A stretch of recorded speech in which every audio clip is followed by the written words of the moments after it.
मोदी के बुरे दिन शुरू हो गए, दलित कम्युनिटी भी किसानों के हम कदम हो गई। ज़रई क़वानीन के खात्मे तक साथ देने का ऐलान कर दिया।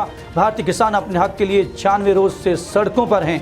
उन्होंने दिल्ली के इर्द गिर्द धरने दे रखे हैं। किसानों का साथ देने के लिए मुख्तलिफ कम्युनिटीज़ सामने आ गई। दलित कम्युनिटी भी किसानों के हम कदम हो गई। कम्युनिटी रहनुमा ने मतनाज़ा ज़रई क़वानीन के खात्मे तक साथ देने का ऐलान कर दिया। और नाज़रीन, मोदी के बुरे दिन शुरू हो गए हैं। दलित कम्युनिटी भी किसानों के हम कदम हो गई। ज़रई क़वानीन के खात्मे तक साथ देने का ऐलान कर दिया। भारतीय किसान अपने हक के लिए 96 रोज से सड़कों पर हैं। उन्होंने दिल्ली के इर्द गिर्द धरने दे रखे हैं। किसानों का साथ देने के लिए मुख्तलिफ कम्युनिटीज़ सामने आ गई। दलित कम्युनिटी भी किसानों के हम कदम हो गई।